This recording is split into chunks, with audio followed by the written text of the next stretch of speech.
fún Elédùmarè. Ẹ gbọ́ sọ. Ẹ bẹ̀rẹ̀. Mo ní ẹ bẹ̀rẹ̀. A dúpẹ́ lọ́dọ̀ Ọlọ́run, ọba tó láyé tó lọ́run, ọba tó lohun gbogbo tó sì lè ṣe ohun gbogbo. A kí gbogbo wa pátápátá ibikíbi tí a bá wà tẹ́ bá ti ń wò wá. Ìpè àkú bójú ọjọ́ ṣe rí. A kí ẹ̀yin ìyá, kí ẹ̀gbọ́n, a kí gbogbo ẹ̀yin ẹlẹgbẹ́ wa. Àwa ọmọ yín olólùfẹ́ yín náà ni látòrí ìkànnì Yoruba World Media Organization tí a jẹ́ agbẹnusọ fún àwa ọmọ Yorùbá àtàtà, àwa ọmọ kóòtù òjìrè, àwa ọmọ olóríire. Ní agbára lọ́wọ́ Ọlọ́run, ìmọ̀ ọ̀tá ò ní ṣe lórí wa. Wọ́n lẹ́nu Yorùbá òkò, àsìkò tiwa yóò ti di dandan, ẹnu wa máa kó ṣọmọ olókùn bẹ́ẹ̀ ni, a ní sí pẹ̀lú òkú ẹ̀. Èmi àti àwọn ẹlẹgbẹ́ mi lájọ wà lórí ètò lọ́jọ́ títí òní látòrí Bàbá Bàkáì, Àkàlàmàgbò TV, Yàgbóyàjù, Masbi, Àṣà ti ṣe, Bàbá ọmọ borí owó àti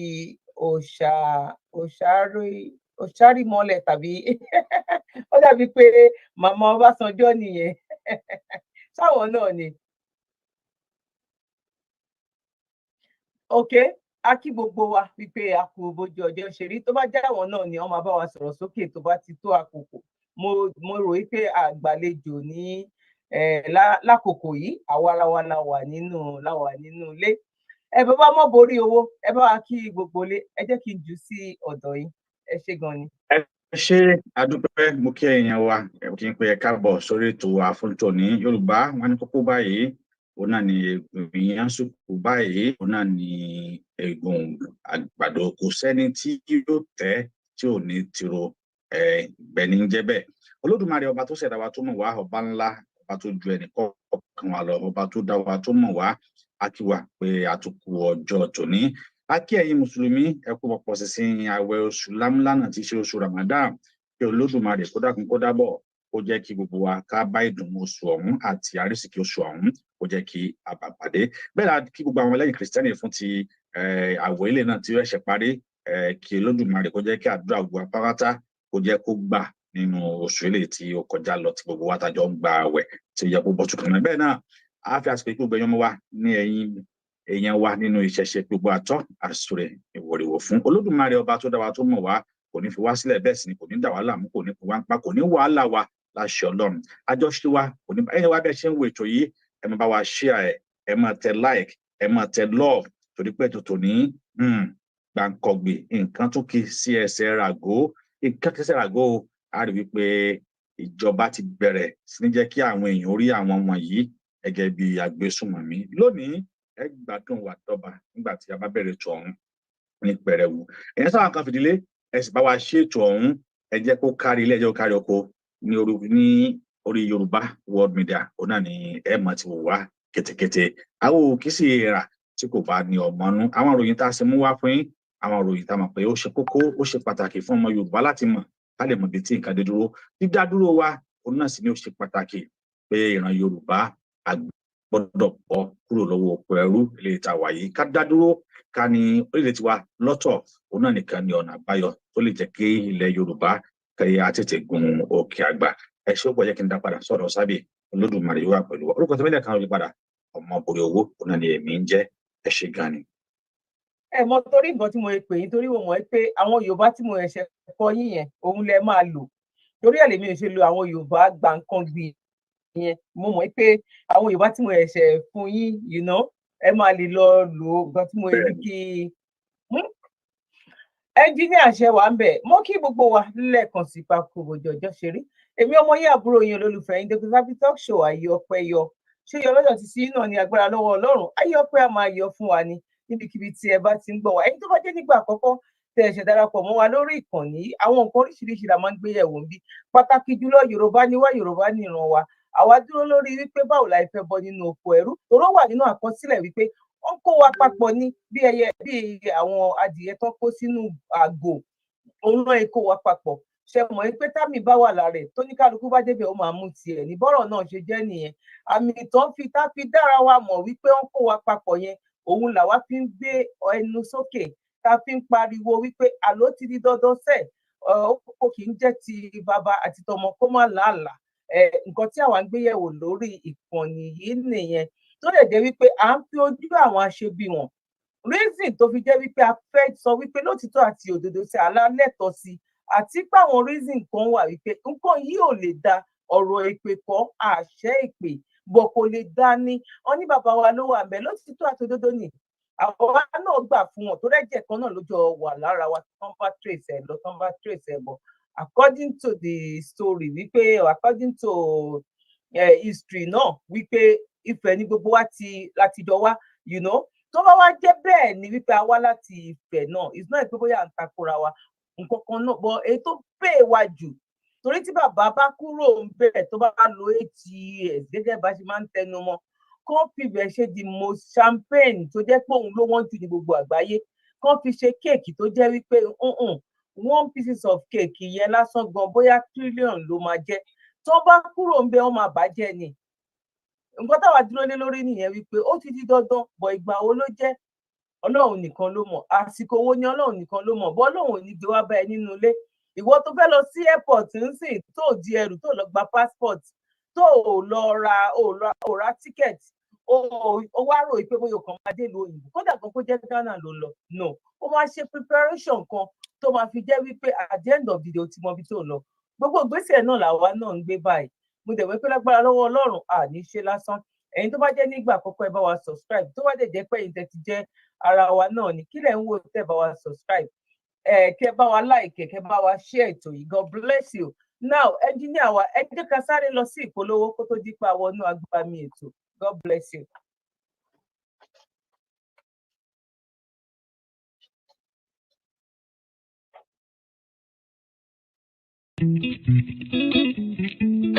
Ó ti yá o ká jíjọ máa gbọ́, ó ti yá o ká jíjọ máa gbọ́, Yorùbá World Media ni mò ń sọ o, ó ti yá o ká jíjọ máa gbọ́.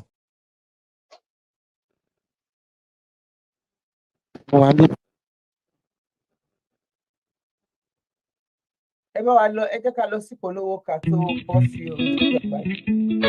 Ó ti yá o ká jíjọ máa gbọ́, ó ti yá o ká jíjọ máa gbọ́, Yorùbá World Media ni mò ń sọ o, ó ti yá o ká jíjọ máa gbọ́. Yorùbá World Media, ìkànnì tó dúró tán fún jàǹgbara òmìnira ilẹ̀ Yorùbá. Yorùbá World Media, ìkànnì tó ń gbẹnu ọmọ Yorùbá sọ̀rọ̀ fún òmìnira ilẹ̀ wa. Yorùbá World Media, ìkànnì tó ń sọ̀rọ̀ sókè fún òmìnira ìran aládé gbogbo. Yorùbá World Media, lórí YouTube, Twitter, Instagram, Facebook àti bẹ́ẹ̀ bẹ́ẹ̀ lọ. Yorùbá World Media, láti darapọ̀ mọ́ wa tàbí tẹ́ ẹ bá fẹ́ bá wa dòwò pọ̀ ní Yorùbá World Media, ẹ kàn sí wa lórí www.yorubaworldmedia.com tàbí kẹ́ fi àtẹ̀jíṣẹ́ ṣọwọ́ sí wa látòrí ímeèlì wa info@yorubaworldmedia.com. Yorùbá World Media, ìkànnì tó ń sojú ọmọ Yorùbá jákèjádò àgbáyé.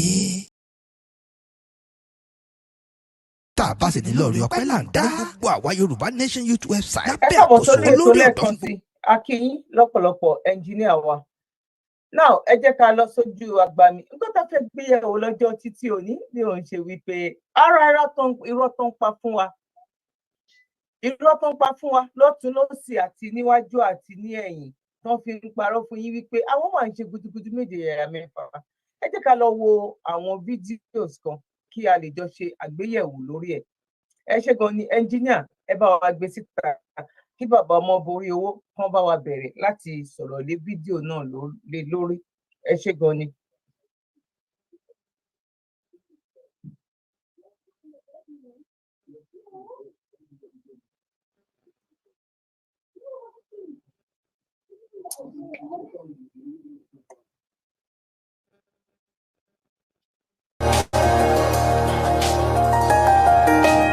Joining us now is Ojinika. This is why I asked you. The CGN is younger than the president.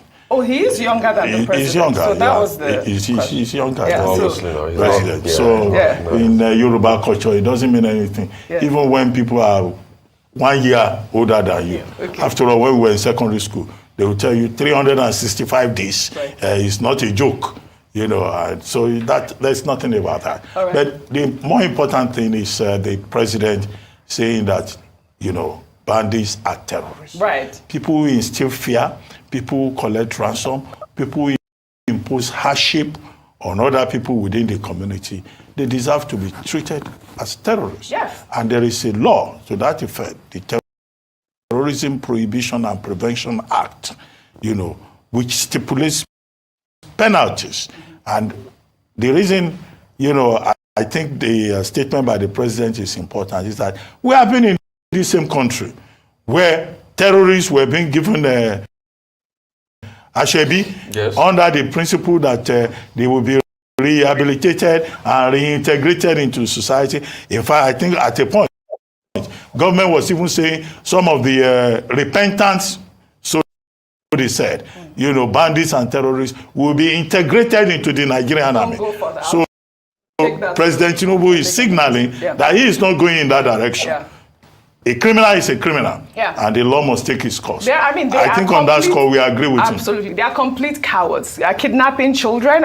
You cannot be more cowardly than that. Well, the governor of Zamfara State, Dauda Lawal, who met with President Bola Ahmed Tinubu on Tuesday, raised the alarm on the escalating banditry in his state, urging immediate intervention from the federal government to quell the violence. Speaking to State House correspondents, the governor expressed concern over the recent surge in attacks and stressed the urgency of the situation. If nothing is done in Zamfara, I don't think we'll be able to solve the situation in the entire northern Nigeria.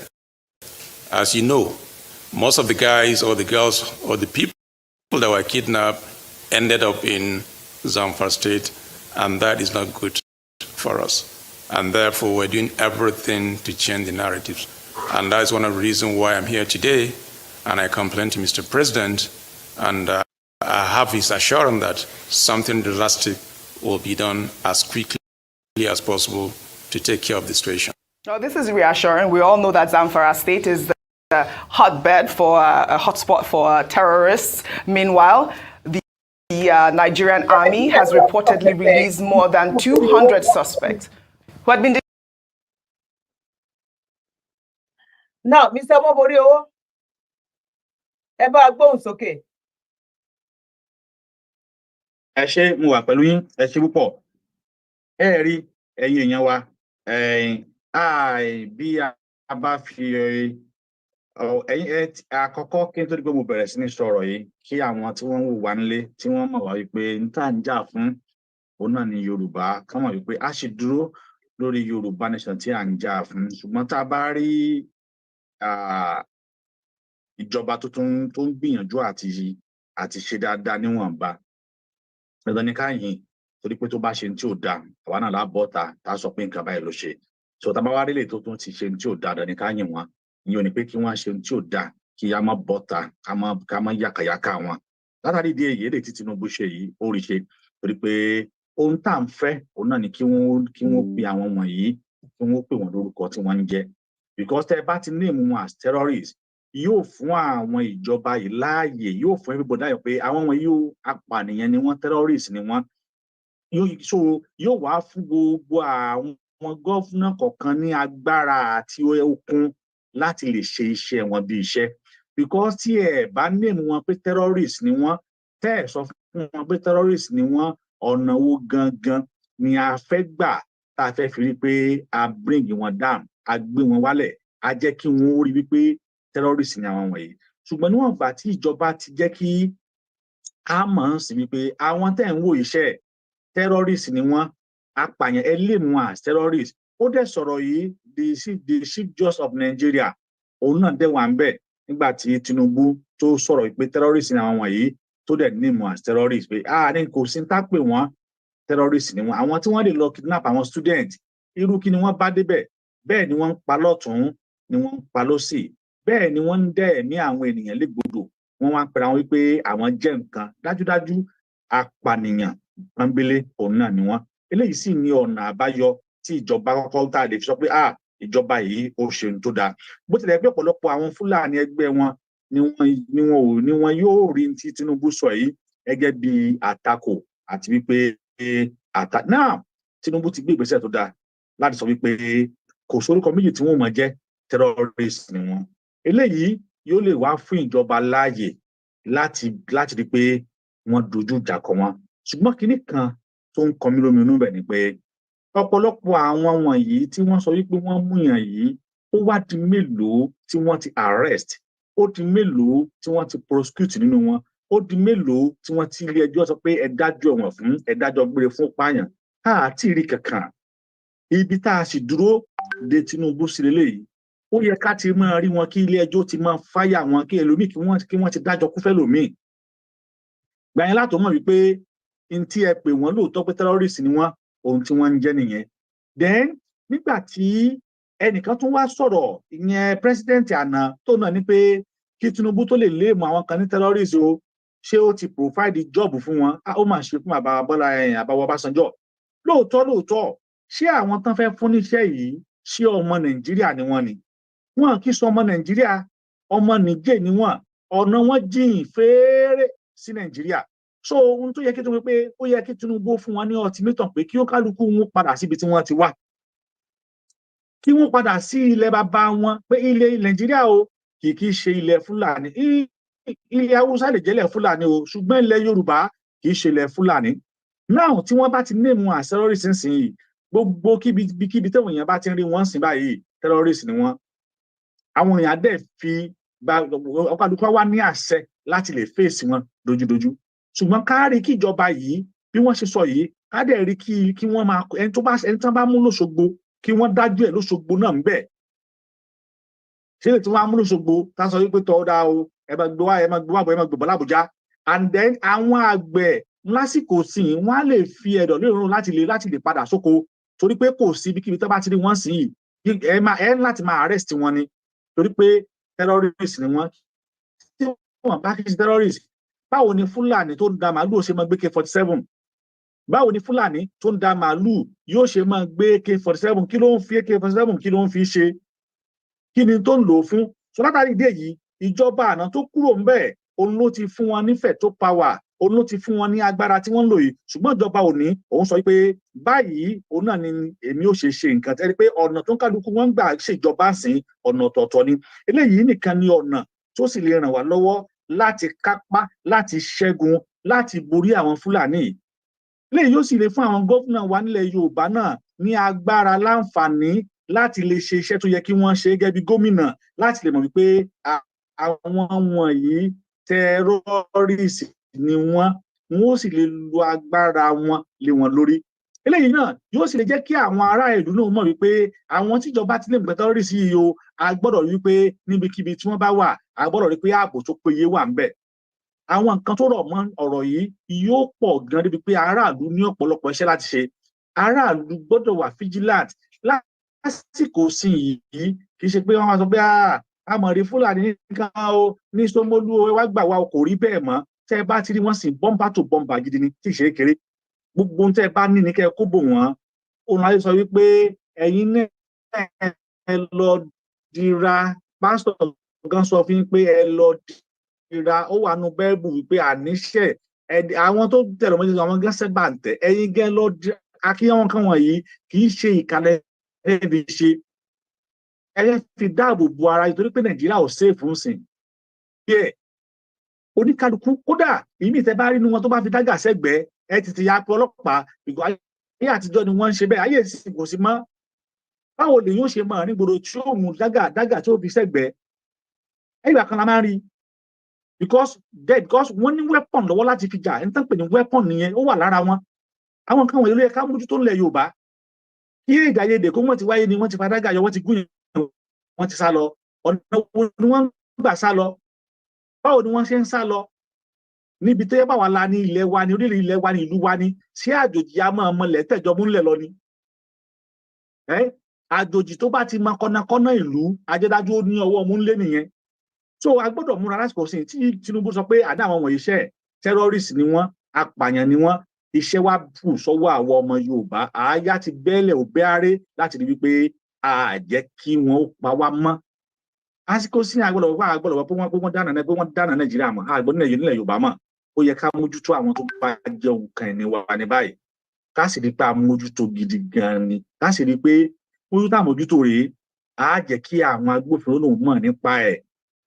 Yorùbá ní kẹ̀rẹ̀kẹ̀rẹ̀kẹ̀rẹ̀ àmọ́ yọ mẹ́rẹ̀ẹ́dá àmọ́ yọ kù ṣùgbọ́n tó wá fẹ́ wọgbà àmọ́ yọ kúrò látàrí bẹ́ẹ̀ ilẹ̀ Yorùbá lè fi ẹ̀dọ̀ lórí òun ògbò eléyìí tó ṣe yìí àdúpẹ́ fún o pé ó kọ́kọ́ rí kankan ṣe náà ṣùgbọ́n rẹ̀ pé bó ṣe dùn mọ́ àwọn kan nú òun náà ni àwọn tí wọ́n ń jẹ ń bẹ̀ àwọn tí wọ́n jẹ́ pé àwọn ni wọ́n ń lu àwọn tẹ́rọ́rìsì yìí àwọn ni wọ́n fi wọ́n ṣe jẹ nígbà tẹ́ bá dìímà fún 10 billion lọ́wọ́ ìjọba torí pé kí náà àwọn ọmọ ẹgbẹ́ kí ìjọba ti rí i dájúdájú ẹfẹ́ máa dá ojú ìjọba ẹfẹ́ máa dàbò lẹ̀ nìyẹn ẹfẹ́ máa run ìjọba yẹn ni so bọ̀ tí ń sọ pé ìjọba náà ti wá ń gbójú agan sí wọn ìyẹn ni ó jẹ́ kí apá wọn ó lè ká nígbà tí ẹ bá gbójú agan sí wọn ajẹ́pọ̀ máa lè níyìn kí ló Sunday Igboho ṣe ẹ̀ṣẹ̀ wo ni Sunday Igboho ṣẹ̀ tẹ́ ẹ fi kó odidi battalion soldier odidi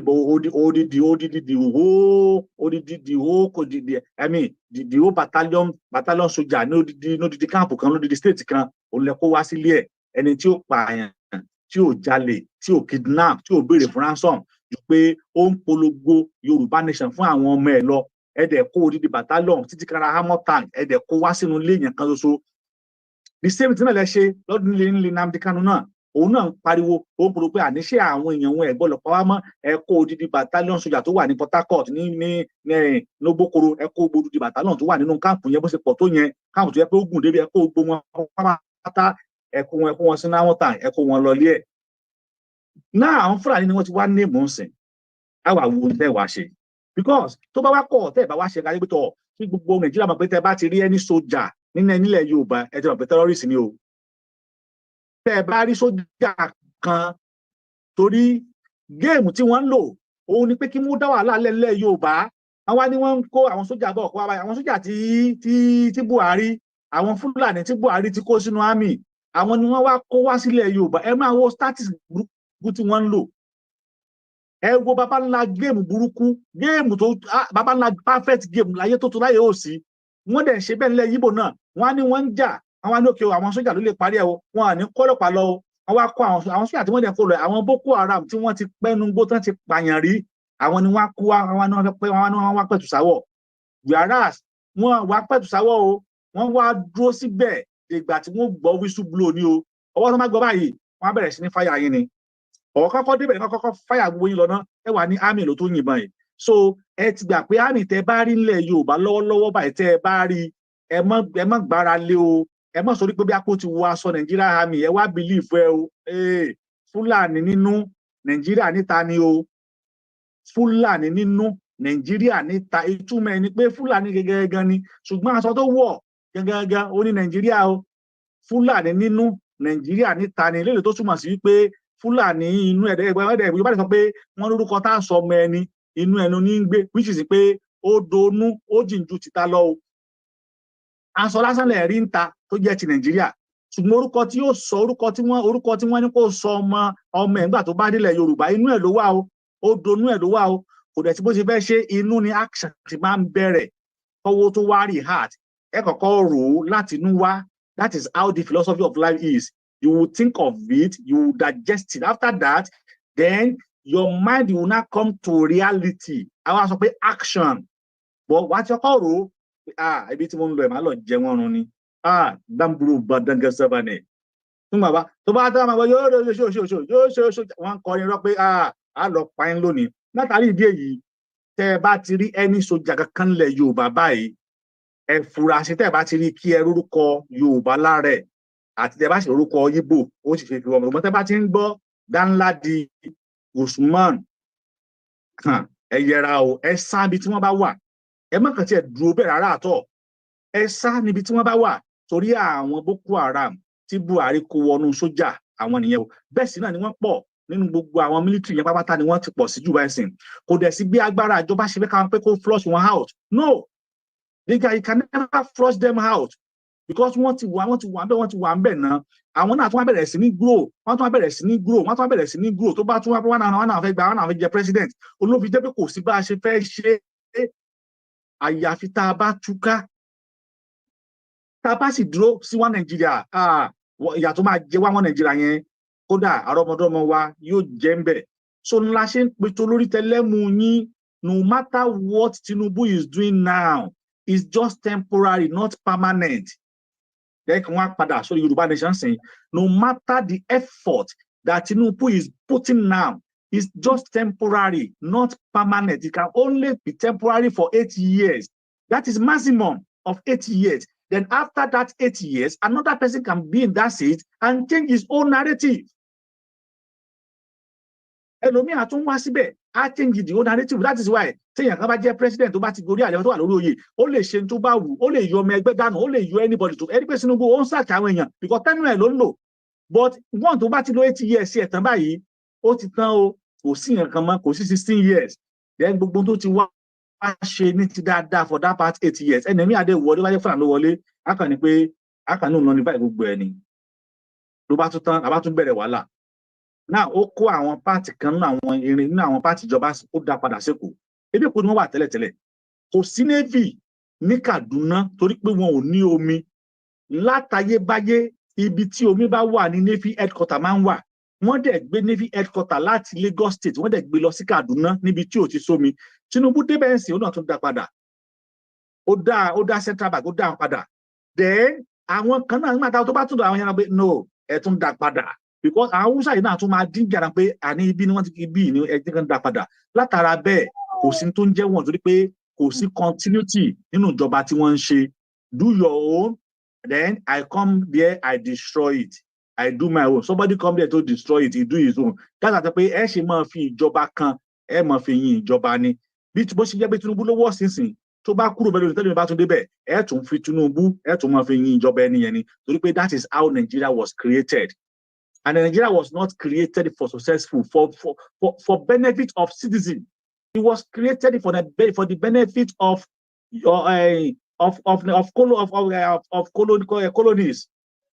British ni just for trade and barter. No fi Nigeria ṣe ìrajà ṣòwò náà fi ṣe iṣẹ́ tí wọ́n fi ṣe tó lè pay gbogbo wa pátápátá. So ibi yìí máa dá dúró ná tó bá tún kàn sọ ṣùgbọ́n tí wọ́n ní pé ẹ̀yẹ ká ní wà pé gbogbo ohun tó ń ṣẹlẹ̀ lọ́wọ́lọ́wọ́ sí tíjọba ń ṣe yìí just temporary ẹ wo the way tí Tinubu ṣe ń fight dollar ń sìn now tẹ bá wo ó ti reduce drastically ló reduce láti níjẹta àtàná drastically ló reduce but now bó ṣe ń fight ẹ̀ ń sìn àwọn kan ń bẹ tó yẹ pé wọ́n ń jẹ́ ń bẹ̀ ni tó bá tún máa dọ̀rọ̀ wọ́n tún lè ní kó tún rise so that is what we are saying that we don't have any permanent government all of them are just temporary but when we have our own nation as Yoruba nation then we have permanent constitution, permanent restructuring, permanent peace of mind, permanent happiness, permanent everlasting joy, permanent reunion, permanent understanding, permanent education, permanent resources, permanent wealth, permanent cares. Nígbà tá bá gbà tí wà la tó lè ní. Lọ́wọ́lọ́wọ́ báyìí, we are just borrow and we are temporary element. Ẹ ṣé púpọ̀, a dúpẹ́. Ẹ ṣé gan ni bàbá ọmọ borí owó Ọlọ́run á jẹ́ ká rí yín pẹ́ lágbára lọ́wọ́ Ọlọ́run. Ó kí gbogbo ẹ̀yin ìyá wa ẹ̀yin bàbá wa ẹ̀gbọ́n àti àbúrò àti ẹ̀yin ẹlẹgbẹ́ mi mo kí brọ́dà wa Ìgè lórí YouTube Adéyẹmí bẹ́ẹ̀ náà ni mo kí Olúfúnkẹ́ àti gbogbo àwọn tó ń kí bàbá ọmọ borí owó náà brọ́dà Kim Ibrahim mo kí yín. Brother Adékúnlé mo kí yín God bless you àti bẹ́ẹ̀ bẹ́ẹ̀ lọ dá pé ibi tá okay mo sister Morufa mo kí yín Prophet Káyọ̀dé Ṣẹ́gun mo kí ẹ̀yin náà bẹ́ẹ̀ ṣe ń kí wa ẹ̀yin tẹ̀ tí kí wa ẹ̀yin náà ẹ̀kọ́ nǹkan ẹ̀ táìpù kankan síbẹ̀ ṣé nǹkan tó ń sọ yẹn bóyá ó mú yẹ̀sà bó mú náà ni ẹ̀yin náà fi kọ́mẹ̀ntì tì í sílẹ̀ ń bẹ̀. Ẹ torí ti Ọlọ́run ẹ bá wa tẹ like ẹ bá ṣe wọlé ẹ̀yin tẹ́ tún máa wọlé tà náà ẹ bá wa tẹ like ẹ bá wa fi comment tí yín náà ẹ bá wa fi sínú comment section náà fún àfikún nǹkan tí bọ́dà ọmọborí owó tán sọ ṣé ní Nàìjíríà ẹni tó bá ìwà lórílẹ̀ àlàyé lọ́wọ́lọ́wọ́ ní 2024 tó bá ń ṣe àdúà tó tún wá ń fi nínú nǹkan tó yẹ kó fi sanra kó fi lẹ́ran létí tó fi ń gbàdúrà fún Nàìjíríà we are just wasting our time that is the fact torí pé kí ni tó bá jẹ́ gbàdúrà máa ń tún ó lè tún Nàìjíríà ṣe ó yẹ kí Nàìjíríà kó dájú Dubai lọ tí Nàìjíríà tó bá lè tí àdúrà tó bá lè tún Nàìjíríà ṣe, ó yẹ kó dájú Saudi Arabia lọ, ó yẹ kó dájú UK gan lọ. UK ò gbàdúrà, ẹ lọ ṣẹ̀kẹ̀. Àwọn tó ń gbàdúrà nínú UK, àwọn foreigners tó wá tẹ̀dó sínú UK ni àwọn ló ń gbàdúrà nínú UK. Ọ̀n sí ní House of Assembly ní kan ní ẹ̀ta ní Christian tàbí Muslim tó kọ́kọ́ wá bẹ̀rẹ̀ kínní báwa ṣe máa ń ṣe. Àṣọ pàdúrà ò kì í gbà, àwọn ló mú wá bá wa. Gbogbo nǹkan tó mú wá bá wa yẹn kò fún wa nílọsíwájú. Kí ni mo fẹ́ fàyọ nínú gbogbo atótónu mi yìí? Nàìjíríà ò lè dá, Yoruba nation òun nìkan náà ni, Biafra nation. Ọlọ́run kò gbọ́wọ́ wọn sókè. A dẹ̀ dúpẹ́ lọ́wọ́ gbogbo àwọn tó jẹ́ wípé ó ń gbé àṣà àti ìṣẹ̀lẹ̀ Yorùbá, ó ń gbé yọ lọ́tùn lósì níwájú lẹ́yìn by one way or the other. Tá a bá ní parọ́, tá a ní bore Ọlọ́run mọ́ra, ẹ̀yin náà máa rí wípé ní ìgbà tí Yorùbá nation tí ò tí wáyé báyìí àti ìgbà tó wáyé, àṣà àti ìṣe wa báwo lẹ ṣe rí sí, ojú wo lẹ fi wò? Àti ìtúsílẹ̀ ọpọlọ gangan pàápàá gan, ojú wo lẹ fi rí sí? Ẹ máa rí wípé ó kàn dùn mí, ó ṣe ní láàánú, bọ̀ mi máa mẹ́nubà díẹ̀. Gbogbo ẹ̀ náà ló kàn wá torí pé ilẹ̀ Yorùbá ló ti ṣẹlẹ̀. Nǹkan tí mo fẹ́ sọ yìí tó bá pọ̀ lọ ṣẹlẹ̀ nílẹ̀ Igbo is another thing, tàbó ṣẹlẹ̀ ní Kútọ́nù. But tá bá ní ká wo àwọn tó wà níbi tí event yẹn, níbi tí nǹkan yẹn tó ti ṣẹlẹ̀, a máa rí wípé ọmọ Yorùbá 99 ló wà ń bẹ̀, ọkọ ọmọ Yorùbá kan jẹ́ 90% tó wà ń bẹ̀. Ẹ wo bó ṣe gbé àṣà àti ìṣe Yorùbá yọ nínú event tí tó fàjà láàrin Bobrisky àti ta ló fàjà láàrin wọn náà àti gbogbo àwọn tó kù. Ẹ tó bá lọ rí ìmúra yẹn, ẹ wo ìmúra tó mú, ẹ wo àwọn tó ń múra tó jẹ́ pé ìmúra Yorùbá máa wùn ẹ́. Àwọn tó ń lo aṣọ òkè, tó ń lo iyùn, tó ó múra yẹn tó jẹ́ ní ìdá ti sọ fún ẹ pé ọmọ Yorùbá lélẹ̀. Níbi tí ọpọlọ wa tó ti wá lọlẹ̀ sí, ẹ wá wo ẹni tó lọ gbé ife fún. Àmọ́ wípé yóò gbà wá nílùú òyìnbó láti lè sọ wípé ṣọkùnrin ni ẹ tàbóbìnrin ni bó bá ṣe lè mú ẹ ni. But àwa ń sọ ètò jẹ wá lógún bẹ́ẹ̀ nínú ìmúra yẹn. Ṣé bá wà ní bóyá 6 years ago, 10 years ago, irú ibẹ̀ yẹn, oh my God. Àwọn dress lóríṣiríṣi òun lè máa rí mbẹ̀. Bọ̀ yẹn lè máa fi mọ̀ wípé ìmúra wa, ìṣe wa, àwọn nǹkan kan tí ń yọ lórí àwọn ìgbésẹ̀ tá à ń gbé yìí. Àwọn èèyàn ti rántí ilé díẹ̀ náà ni. Torí ìgbà tán fẹ́ wá gbé ẹ̀sìn wa bá wa náà, díẹ̀ náà fi wọ̀ wá lára. Ìgbà tán fẹ́ gbé àṣà aláṣà wa náà fún wa náà, díẹ̀ náà fi wọ̀ wá lára. Mo dẹ̀ mọ̀ pé níbi tá a dé ìlágbára lọ́wọ́ Ọlọ́run, láìpẹ́ láì jìnnà Ọlọ́run máa ṣe, bọ̀ ìgbà wo ni a mọ̀, bọ̀ a gbọ́dọ̀ fold ọwọ́. Now, lórí ọ̀rọ̀ Nàìjíríà kò sí bó ṣe bàbá Bọ́lá Ahmed Tinubu gbogbo nǹkan tó ń ṣe yẹn gẹ́gẹ́ bí mo ṣe sọ lákọ̀ọ́kọ́. Kò sí nǹkan kan tó lè ṣe. Ẹni tó bá débẹ̀ in the next 6 months tó bá máa débẹ̀, gbogbo nǹkan tó gbé lọ sí Èkó yẹn, wọ́n máa dá padà sí Àbújá. Because ó ń jẹ́ kó yé wa, ó ń jẹ́ kí ó yé ọmọ Nàìjíríà wípé èèyàn méjì ló ní Nàìjíríà. Ìkan dẹ̀ tún jẹ́ ẹ̀gbọ́n, ìkan tún jẹ́ àbúrò. Àwọn tó sọ wípé born to rule ni àwọn wà ní 70%, bóyá ká ní 60%. Àwa tìsàlẹ̀ ń bí àwa Yorùbá, bóyá bíi 20. Àwọn ọmọ Ìgbò bóyá wà ní tàbí báwo la ṣe fẹ́ pè é ṣàpín ṣá, ó jẹ́ pé àwọn níbi 65 ṣá. Àwa la máa gbé kéékèèké tó kù mọ́ wa lọ́wọ́.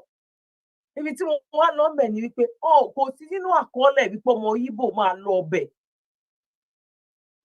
Torí ẹ̀ tó bá padà lọ yẹn náà, ibẹ̀ yẹn náà ló máa padà. Ó ti sọ pé máa tún bẹ̀rẹ̀ sí ní máa ka àwọn èèyàn sí, kò sí bẹ́ẹ̀ ṣe lè ka àwọn èèyàn tó. Àwọn ọmọ Haúsá náà ló máa sọ pé ó pọ̀ jọ ọmọ Yorùbá lọ. Gbogbo atótónu wa ta wá ń sọ ń bẹ̀ ni wípé gbogbo nǹkan tó ń ṣe yìí, ẹ wo àwọn ọmọ tó lọ fi sílẹ̀. Wọ́n fi apá kan sílẹ̀, wọ́n play game òní fún ọmọ Nàìjíríà ni o. Wọ́n fi orí oníkálukú báyìí, wọ́n ń ta tẹ́tẹ́ lórí oníkálukú ni. Wọ́n lọ fún wọn lówó ni, wọ́n mọ̀ nípa ẹ̀. Gbogbo nǹkan tó ń sọ yẹn kó má dàbí pé ó sọ nǹkan kan ni. àwọn tó ń mú kí ló ṣe fún wọn ojú wọn dà. Nàìjíríà ò ní ṣẹlẹ̀ sẹ́mi àti yín o. Gbogbo nǹkan tó ń ṣe fún wa yẹn set up ni ó mọ nǹkan tó ń ṣe. Ẹ wà ọmọ tó lọ fi sílẹ̀. Ó kó àwọn ọmọ ọlọ́mọ lọ látọjọ́ yìí. Ó wá fi wọ́n lẹ̀ sí ọ̀dọ̀ àwọn ìyá wọn. Wọ́n wá ṣe videos àwọn ìyá wa lọ Àbújá. Ó wà nínú fídíò táwọn kan play bí bàbá ó kàn lè gbà wá lákòókò ni. Fídíò lórí Arise. Ó kó àwọn ọmọ lọ kí ní tẹ̀lé hand over àwọn ọmọ sọ́wọ́ parent wọn láti ọjọ́ yìí kó tiẹ̀ hug ọmọ wọn kó tiẹ̀ fún àwọn ọmọ wọn lóúnjẹ. Ẹ̀yin wálé ó fẹ́ tọ́jú wọn náà kí ló ṣe wọ́n? Àwọn ọmọ tó ń ṣe fídíò ẹ̀ fún wa yẹn ìyá mi bàbá mi ẹ̀gbọ́n mi àtàbúrò mi bóyá ẹ̀gbọ́n mi yẹn bóyá ẹ wo fídíò yẹn. Àwọn ọmọ tó fi fídíò yẹn tó fi wọ̀n wá kí ló ṣe àwọn ọmọ yẹn àwọn ọmọ tó ó ìwà lọ́gán ìnẹ̀gbò Nàìjíríà ò ní ṣẹlẹ̀ sí wa ju gbogbo ẹ̀ lọ àníkọ́lọ́hún jẹ́ àpín ká kúrò ṣẹ́ni gbogbo èyí táwa ń ṣe yìí ó pọ̀ sí lórí àwọn kan tó jẹ́ pé wọ́n jókòó wípé after all Yorùbá ló wà bẹ́ẹ̀ sí after all ó ti ń ṣe kò sí nǹkan tó lè ṣe kò sí nǹkan tí Nàìjíríà lè ṣe fún wa. Ọ̀n lè gbà wá sílẹ̀ kò sí nǹkan tí bàbá Bọ́lá Ahmed Tinubu lè ṣe fún wa. Ọ̀n lè gbà wálẹ̀ nínú oko ẹrú. Nǹkan tí màmá wọ̀ sí ni owó tó ń já wálẹ̀ ń sìn ó mọ̀ láti gbé sókè náà ni. Gbogbo ẹ̀ politics náà ń lo ó mọ̀ nǹkan tó ń ṣe so that by the time tó bá máa já wálẹ̀ ń sìn ó lè já sórí 1,000 bóyá bóyá tó bá fẹ́ ṣe 1,000 pounds wàá fi gba owó fẹ́ ṣe 10 pounds wàá fi kò ní wá lọ sórí oní 2,000 wọ́n kinní kan yẹn ó ti ń wálẹ̀ díẹ̀díẹ̀ sí bọ̀ Nàìjíríà tẹ máa fi rí pé Nàìjíríà ò ní ìtumọ̀ rárá èèyàn mélòó ló máa lọ sí market tó máa lọ regulate owó price ọjà ṣé yẹ pẹ̀lú ṣá àwọn tó wà lọ́jà náà àwọn náà máa ṣe fún aráàlú lọ́wọ́lọ́wọ́ yìí. Bàbá bàkà iṣẹ́ wa ń bẹ̀ àkàlàmàgbòṣẹ́ wa ń bẹ̀. Mo kí gbogbo ẹ̀yin tí ẹ darapọ̀ mọ́ wa gbogbo ẹ̀yin tí ẹ darapọ̀ mọ́ wa nílé ẹ ṣé gan ni ṣé ti bá wa pín ètò yìí ṣé ti bá wa pín ètò tó wá jẹ́ pé ẹ ní interest láti pè wọlé ẹ type ẹ̀ síbẹ̀ so that a lè fi nọ́mbà sí orí ayélujára náà. Bàbá Ọmọborí Owó ẹ bá wa tẹ̀síwájú lórí ọ̀rọ̀ àwọn ọmọ tó láwọn fi sílẹ̀ yìí. Ṣẹ́yìn nígbàgbọ́ wípé àwọn ọmọ yẹn because ààrẹ àwọn tó ń mú àwọn ọmọ náà rí èmi ò gbọ́rú ẹ̀ rí wọ́n náà release àwọn ọmọ ẹlẹ́ẹ̀kó wọn síbì kan wípé kí ni common sense Nàìjíríà ò ní ṣẹlẹ̀ sí wa. Oh my God. Bàbá Ọmọborí Owó. Ẹ ṣeun gan ni a dúpẹ́ lọ́wọ́ yín ẹ ṣe ẹkùn látàtàrọ̀ lódùmarè yóò jẹ́ kí ẹ kó wa jẹ̀pẹ́. Ṣe rí ọ̀rọ̀ Nàìjíríà ó ti gba ohun tí ó yẹ kí àmójútó kí sì ni àmójútó máa sáré yàbàrá sí orí ẹ má bínú pé mo fẹ́ dà fight sí orí ọ̀rọ̀ ó ṣe ẹ̀sìn kò ṣe ẹ̀sìn ìyẹn ló jẹ́ ká mọ̀ pé Nàìjíríà ti tán. Wọ́n á ní wípé ẹ kó àwọn ọmọ ẹ dá wọn padà sọ́dọ̀ àwọn òbí wọn. Àdẹ tí rí kí àwọn news press kí wọ́n gbé wípé àwọn báyìí ni wọ́n ti fi sílẹ̀ o àwọn báyìí ni wọ́n ti fi sílẹ̀ o àwọn báyìí ni wọ́n ti fi sílẹ̀ wà á tí rí kí press kò gbé kò dẹ̀ tí ì sí press gbé pé náà àwọn ọmọ tí wọ́n kó 10 báyìí ni wọ́n ti fi sílẹ̀ o 20 báyìí ni wọ́n ti fi sílẹ̀ ṣùgbọ́n tá a ṣáà ń gbọ́ ni pé wọ́n ń demand fún owó. Ṣé ìjọba wà lókè? Bàbá Ọmọborí Owó wọ́n ti fi àwọn 100 something sílẹ̀. Ṣé mọ̀ bẹ́ẹ̀?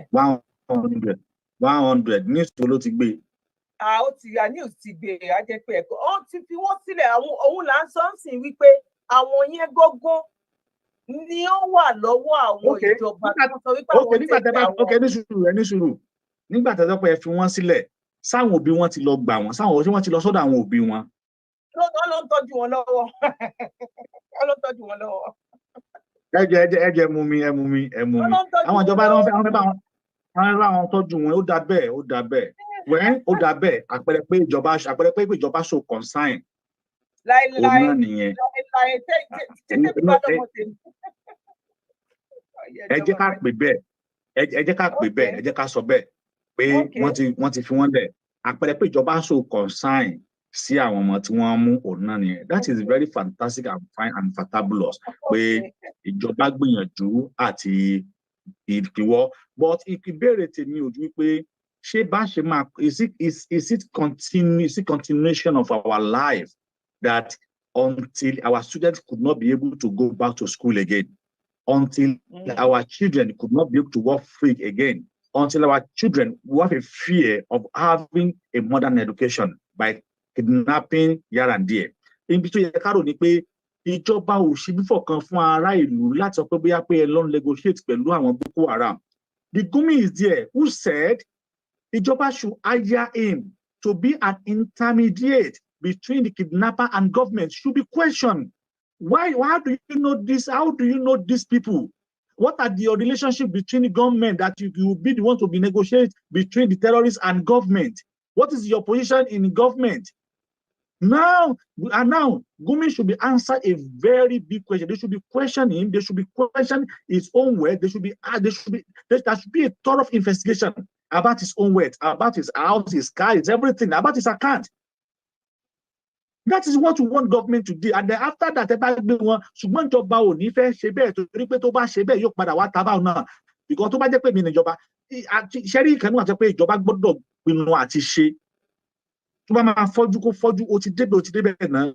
Gbà pé bí a pé mi ò lọ fún second tenure. Irú Gumi sọ pé ó yẹ kó ní the question. Irú El-Rufai, wọ́n pọ̀ bẹ́ẹ̀ lọ tó yẹ kí wọ́n gbé. But tẹ́ ẹ bá gbé ṣe máa lọ gbé vice president ni.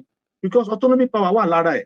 But at least tẹ́ ẹ bá lè gbé wọn, ẹ face àwọn wọn yẹn squarely. Ìjọba lábàlá kí lè rò pé kí lè ṣe rò pé Arótilé tó kú yẹ kó ọkàdé kú lásán ni. They killed Arótilé now. Because Arótilé was given an instruction that when you go on here, listen to us, whatever the information that we gave to you. But when this our beautiful giant, the most brilliant, the most educated, the most fastest learning guy, nígbà tó bá dókè tán, ó pa dàbànátì sí wọn lára. Wọ́n ní tó máa yẹn bá dókè tán, wọ́n ní kò gbọ́n mọ́.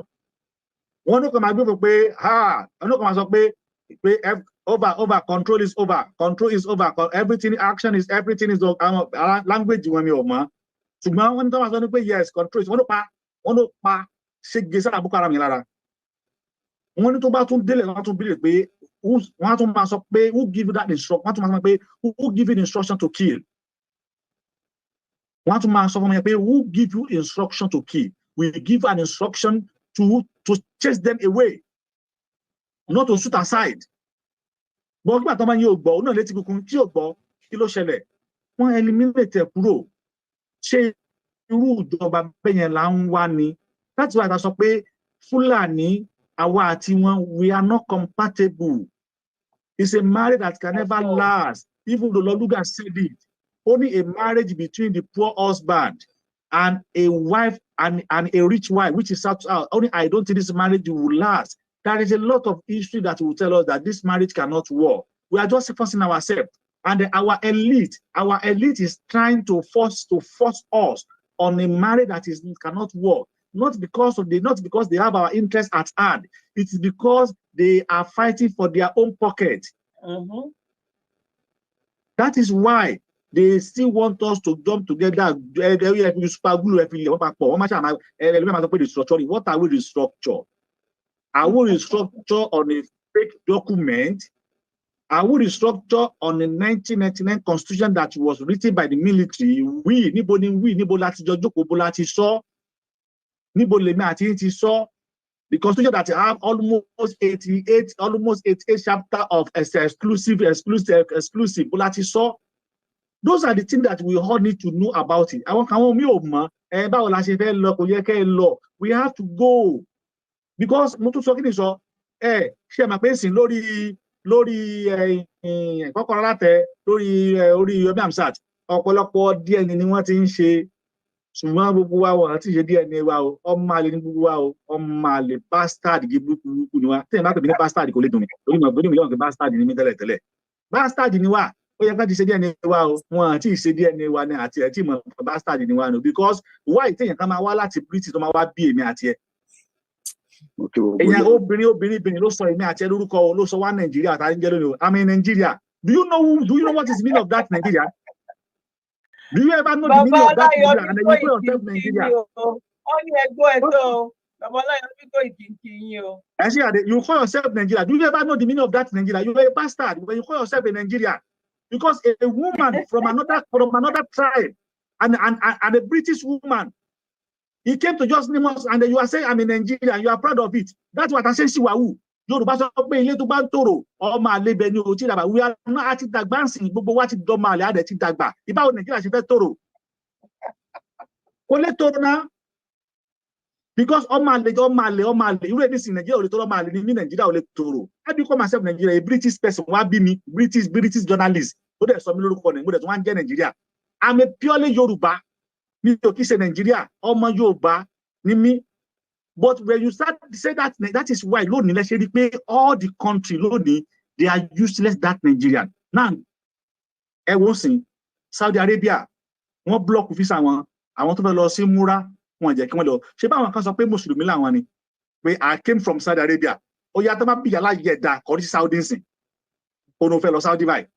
Wọn àti visa fún Nàìjíríà. Àwọn tó fẹ́ lọ sí múra wọn ráyè lọ. Àwọn tó fẹ́ lọ ṣe tó bá lọ ṣe prayer wọn ráyè lọ. Àwọn tó fẹ́ lọ sí wọn ráyè lọ. Débi wípé ní Saudi sínsìnsìn àwọn ṣe fílò láti Saudi wípé wọn à ta. Àwọn ará Saudi wá ń béèrè pé where is Nigeria? Woman yẹn ni wọ́n ń béèrè pé where is Nigeria? Tẹ́ bá rọ́jà wọn orí wọn ṣe fídíò ọjà wọn à ta. Because mọ̀ pé tí Nigeria bá dé àwọn máa lè ọmọ bùjẹ́ owó tí àwọn ọmọ bùjẹ́ bùdánù.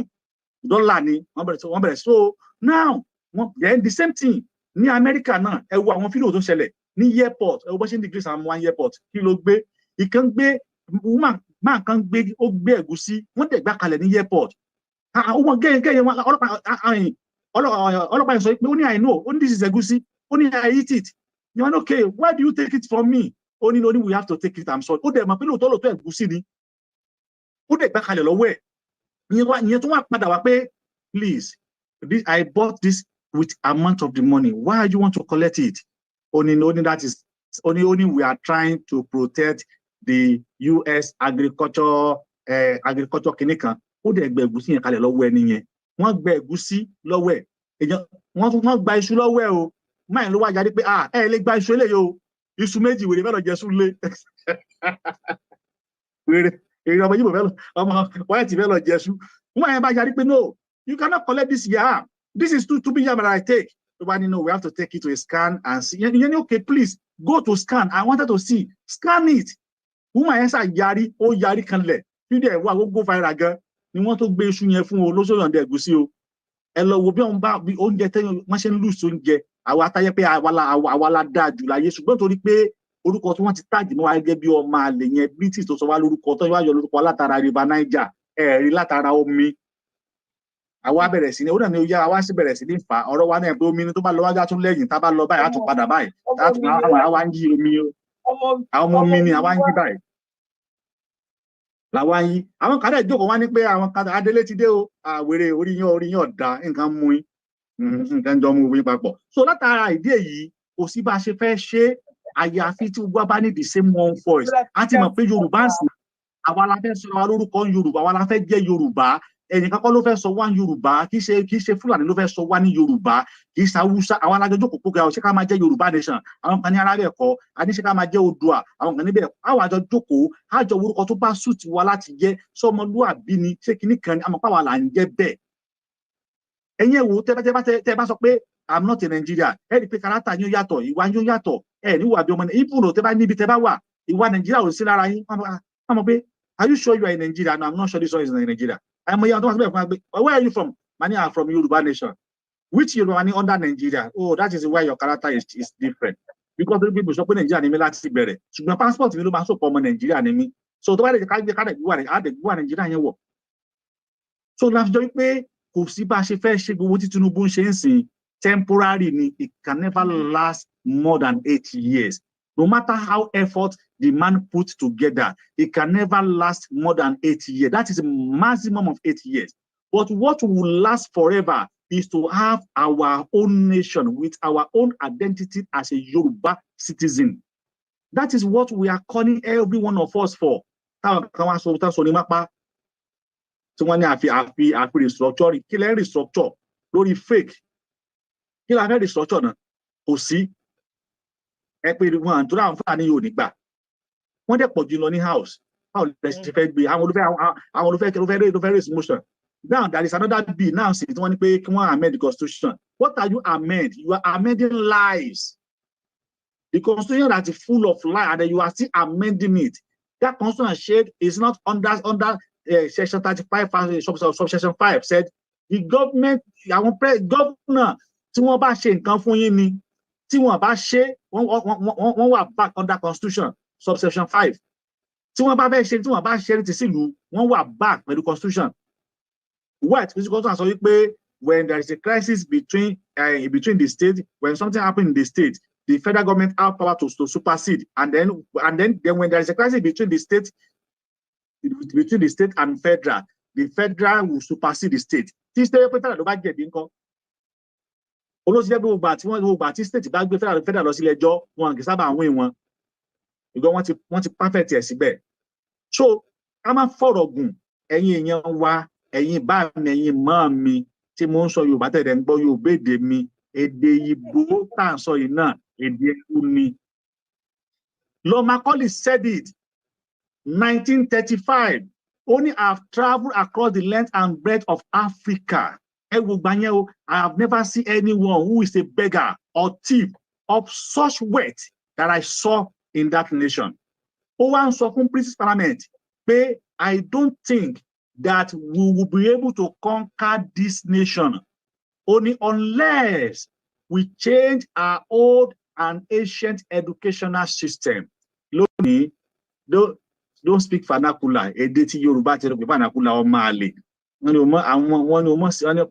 Now, only let us collect our old and educational system. Wọ́n ti change it. Only our culture. Wọ́n ti gba culture wa. Only and then our heritage. Wọ́n ti gba heritage wa náà. Only if Africa believe that all that is foreign and English are greater and better than their own, they will lose their self-esteem and they will become a true domination. What we want them to become. Wọ́n ti fẹ́ jẹ́ ká jẹ́ ẹrú, a dẹ̀ ti jẹ́ ẹrú. Ṣùgbọ́n ẹrú máa ń padà wá di ọmọ nígbà tí ẹrú bá rí aláìsí pé ẹrú lòun. Àwa kan ti rí pé ẹrú ni wá, a dẹ̀ ti di ọmọ. Náà ìyókù náà ẹ bá wa rìn nínú ẹ̀mí, ẹfẹ̀mí bá wa rìn, ẹ jájọ ní ìjọba tiwa, ẹ jájọ lórílẹ̀ tiwa, ẹ jájọ ja ìjà yìí lájà, ẹ jájọ fọwọ́pọ̀, ẹ má dá wa dá. Mo sọ pé lágbára Ọlọ́run, èso rere, òun náà yóò padà wá ti ibẹ̀ jáde. Ẹ ṣé olóòtú, bùdá kẹ́ bó kú wẹ̀yìn tẹ́ wà lórí mú máa wòrán bí mi kan tí ẹ rí orúkọ ẹnikẹ́ni, àmọ́ èmi ń kí ẹ ṣé púpọ̀, àdúrà yóò gbà o. Òótọ́ ọ̀rọ̀ á sì máa korò bí ìsọkúsọ ni, torí pé tá a bá fúnra wa ń sìn ló máa ń korò bí ìsọkúsọ ni. Ló fi jẹ́ wípé ẹ̀yin ṣe rí nígbà míì olówó a máa ṣe wàhálà tí ò ní jogún owó ọ̀hún torí pé Ifá tó dá ni kó má jogún owó. Ọlọ́rọ̀ a máa ṣe wàhálà tí ò ní padà wá jèrè ọrọ̀ ọ̀hún torí pé n tó dá ni pé ọrọ̀ ni kó má jèrè. Ṣùgbọ́n tẹ́ ẹ bá wò ẹni tó bá bímọ nìkan ní jèrè ọmọ lọ́mọ ń sin tí pẹ́ torúkọ a tún máa pẹ́. Ibẹ̀ ni màá ti mú odùfà kan wá tó sọ nípa ẹ̀. Ó ní ọ̀tọ̀tọ̀tọ̀ babaláwo olówó ló dífá fún olówó. Ọ̀rọ̀rọ̀ babaláwo ọlọ́rọ̀ ló dífá fún ọlọ́rọ̀. Ó ní ká jẹ pàtán ká gbọ̀ngàn ẹ̀ sájà pòpòpò babaláwo ọlọ́mọ ló dífá fún ọlọ́mọ. Àwọn mẹ́ta ti kọ̀lé ọ̀run bọ̀ wáyé ẹbọ ìgbẹ̀yàyé wọn ni wọ́n ní kí wọ́n wá rú. Ẹbọ ìgbẹ̀yàyé wọn ní kí wọ́n wá ṣe. Ọlọ́mọ nìkan ní ìbẹ̀ lẹ́yìn tí í ṣẹbọ. Olówó kú owó rẹ̀ gbé. Ọlọ́rọ̀ kú ọrọ̀ rẹ̀ ṣẹ̀gbé. Gbogbo òwòrò kó òwòrò ọfà ẹ̀yin ò mọ̀ pípa ọlọ́mọ ni òkè irun. Ìtumọ̀ ẹ̀ ó ní wípé èèyàn lè ní owó tí ò bá bímọ. Owó tó ní tirun àwọn ẹbí ẹ̀ ni ó padà wá ná owó ọ̀hún ni wọ́n padà ná nàkúnà. Ó ní tó ń ṣẹlẹ̀ lónìí Fúlàní kọ́ lónìí Nàìjíríà wọ́n sì lè ṣe báṣubàṣu toró owó Nàìjíríà tí ì bá ṣe bẹ́ẹ̀ nílẹ̀ Yorùbá ni wọ́n ti máa pa owó wọ́n á dẹ̀ gbé lọ sílẹ̀ Fúlàní lọ ṣíà ẹ̀. So owó tá a nílẹ̀ Yorùbá ó ní wọ́n ná nàkúnà ó ní wọ́n ń ṣe báṣubàṣu. Ọrọ̀ tá a nílẹ̀ Yorùbá ọrọ̀ náà rè wọ́n ná nàkúnà wọ́n ń ṣe bá ṣùgbọ́n Yorùbá ní pé ilé tí mo sì ti jáde o má sì jẹ́ ń borúkọ lé mi jẹ́ o torí kò mọ̀ pé òun náà padà bọ̀ wá bímọ ọmọ náà ní borúkọ lé tiẹ̀ jẹ́ o ìran Yorùbá nìkan ló wẹ̀yìn wò ló bímọ ìran Yorùbá ní dèlú onílùú tó sọ pé ìrántí ọmọ ẹni tí ìwọ ṣe o ìran Yorùbá ló sọ pé ìwọ ọmọ mi ó ń lọ yìí o rántí pé o ní ìyá rántí ọmọ ẹni tó ṣe o rántí orúkọ bàbá rẹ kò bàjẹ́ o ìran Yorùbá nìkan ló bímọ ìran Fúlàní òbí owó ni wọ́n ń lé wọn ó sì padà wọ́n ti náwó ọ̀nà wọn ò náwó padà ná tán síwájúwádé tó jẹ́ pé àwa ní dúró tira wa táwa tún máa bára wa jà ìran Yorùbá nìkan ni ò ní parun o ìran Fúlàní ò padà parun o ìran Yíbò ògùnlá èmi ò mọ̀ fún wọn ṣùgbọ́n ìran Yorùbá tí ò sì ní parun òun náà ni ọmọ tí Yorùbá bí kalẹ̀ yìí ara ọmọ tí Yorùbá bí òun náà Sunday Igboho òun náà lèmi àti yín òun náà ni Kóìkì òun náà ni Oyèdára òun náà ni Ọmọlúkà òun náà ni bẹ́ẹ̀ lọ àtẹ̀yìn tẹ́ ń wò wá tá àti òun náà ni gbogbo wa yìí torí pé àwa gẹ́gẹ́ la gbọ́dọ̀ gbára wa kalẹ̀ láyé ń tà wà yìí ìwọ náà wo Nàìjíríà ò lè dáa wàláì Nàìjíríà ò lè dáa nígbà tí ìwọ padà sí babalábá rẹ tí wọ́n ti kú kí n wá múlẹ̀ tèmi wá nígbà tèmi sì ń bẹ lọ́dọ̀ bàbá mi máa ń fà mí lọ báwa bẹ́ẹ̀ ló kú yóò mọ ní Àkànní yóò dáa àwa kéré ń gbà wọn ìgbà yẹn sì ló sì dáa o torí ìgbà yẹn ó dáa o yóò dáa bàbá yẹn kú at age of 105 ìyá bàbá mi náà the same thing bàbá mi náà ti ṣe dàgbà sìn yóò dáa náà ni ìyá mi náà kú at age of close to 70 ìyá tèmi náà ti kú orí pé yóò dáa náà ni ṣé èmi náà ọmọ tí mo tún bí náà sìn àwọn ọmọ mi yóò dáa àìrọ ó gbọ́dọ̀ ti dáa ó gbọ́dọ̀ dáa ni o a sì gbọ́dọ̀ jọ ní the same mindset pé gbọ́dọ̀ wọ́n náà lọ padà sínú ilé tiẹ̀ náà kó wá wo àwọn tí wọ́n ti kú tó bá láyé tí wọ́n sọ pé yóò dáa pé Nàìjíríà ó dáa kò lè dáa kọ́ni títí kọ́ni tán ó ní mo sùn mo láàlàá mo rí pé àwọn jà o ní ìlú Nàìjíríà a sì padà máa jà kò sí tó sì á padà jà òye làbá jà á lè túká so ó sì rìn wá ni kò tí ì já wa jẹ so Ọlọ́run yóò ṣàánú fún wa Ọlọ́run yóò ràn wá lọ́wọ́ ẹ jẹ́ kí ẹ ṣe púpọ̀ o.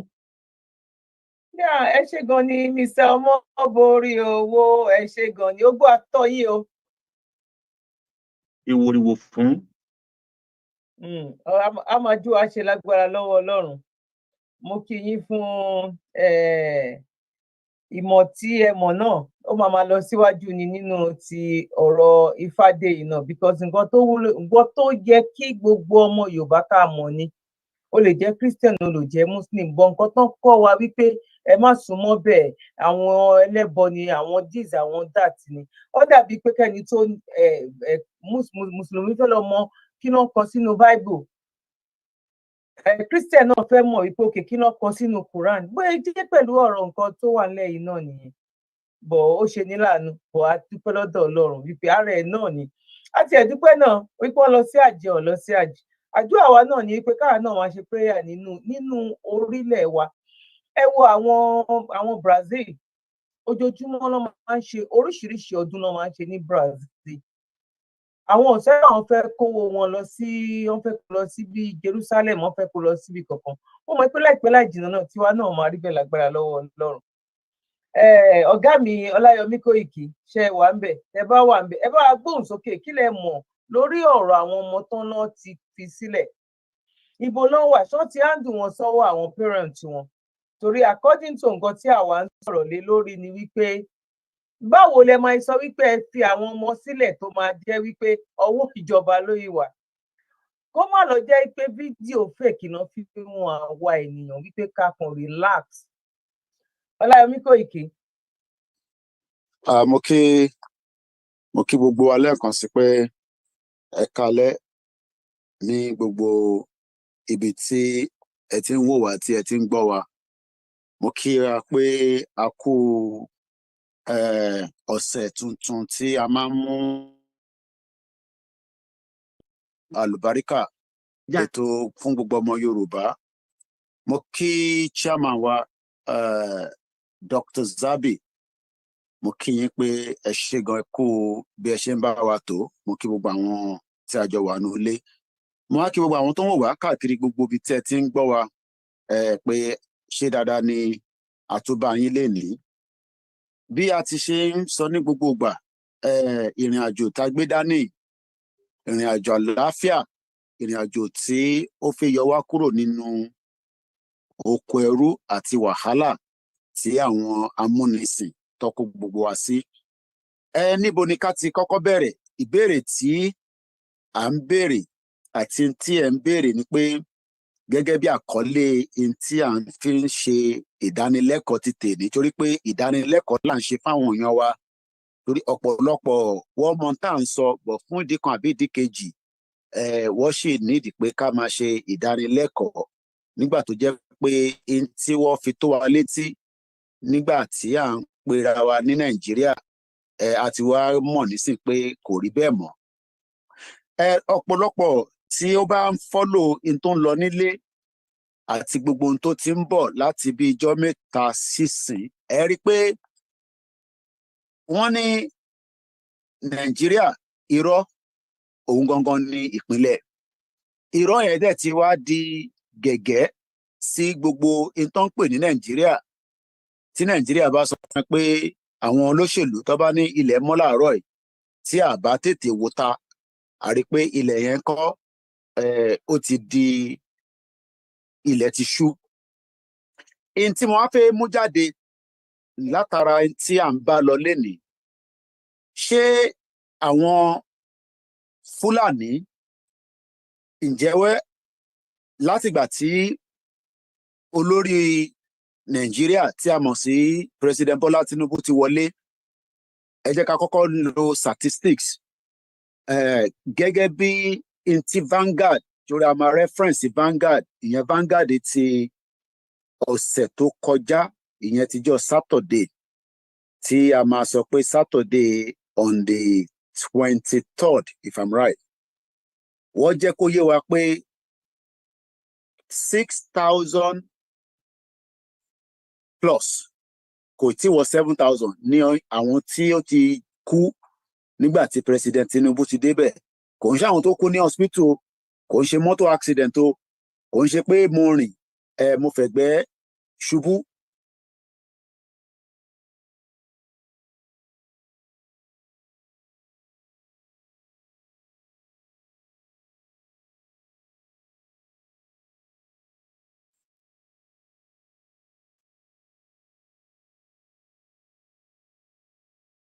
Kí ló dé tí a ṣì ń pè wọ́n ní bandit?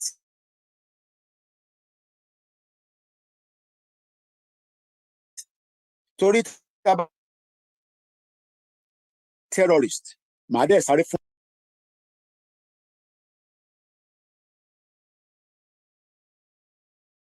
ọkọ̀ tó pọ̀ ni tí àwa náà dẹ̀ máa kọ́ra wa lẹ́kọ̀ọ́ látara comment tẹ̀ ń fi sílẹ̀.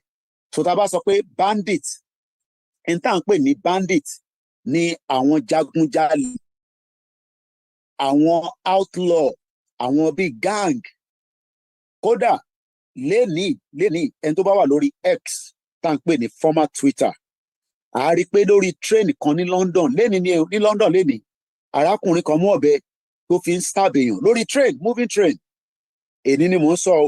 So irú àwọn yẹn nísìn a lè pè wọ́n ní terrorist, a lè pè wọ́n ní outlaw, àwọn tó ti wà nínú ẹgbẹ́kẹ́gbẹ́, àwọn tó wà ní gang.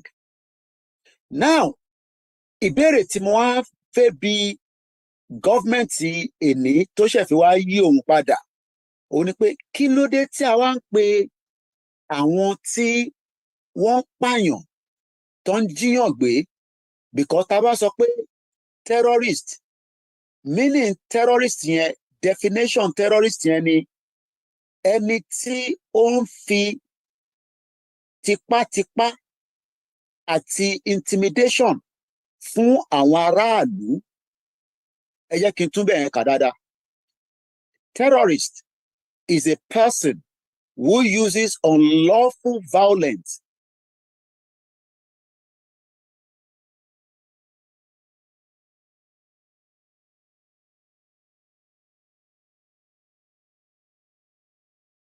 máa lo fact, torí pé fact yẹn gangan ló máa ń da. Ẹ jẹ́ ká kọ́kọ́ lọ sọ́dọ̀ lára àwọn tí ó bá ìjọba tàná ṣiṣẹ́ tí a mọ̀ sí President Buhari, ìyẹn sí bàbá. lára àwọn tí ó bá ṣiṣẹ́ wọ́n pe mínísítà kan nígbà yẹn ní Shitu, gbogbo a lè má rántí ẹ̀ mọ́, màá fún yín ní a bit of the background ẹ̀.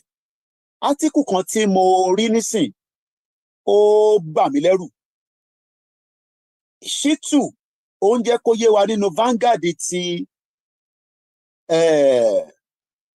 mo fẹ́ wo déètì ẹni o, Vanguard ti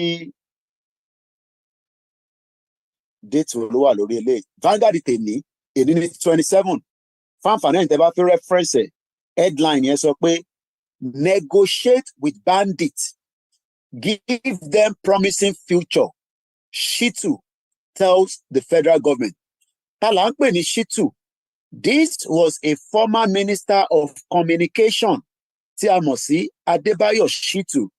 Ó ń sọ fún ìjọba Tinubu tí àwa ń ṣe analysis lé lórí nísìnyí pé Tinubu ti ní a lè máa pè wọ́n ní bandit o, terrorist ni wọ́n.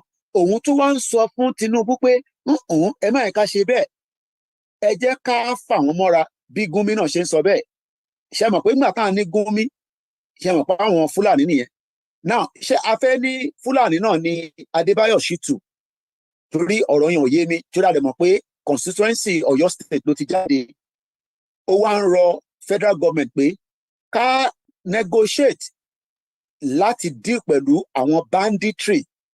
Shitu, a former minister in the President Muhammadu Buhari's administration, stated this in an interview on Channels Television on Tuesday in Yelano. He said, if I am in the position, it is not too late to use non-kinetic measures in negotiating with bandits, giving them promising future. Let us retain them. Many of them are very intelligent. Many of them are able-bodied, he added. According to him, the military spending on equipment far outweigh the approach of negotiation. The former minister lamented that millions of out-of-school children in northern Nigeria have become a production factory for banditry in the country. Now, ẹ jẹ́ ká sáré gé ní kékèké torí àsìkò wa. Lákọ̀ọ́kọ́, gbogbo àwọn tí wọ́n mú tán jí gbé, wọ́n jẹ́ kó yé wa pé àwọn ẹ̀yà kan ni wọ́n mú wọn lọ́n àrẹ́sì wọn, lọ́n fi wọ́n gbowó.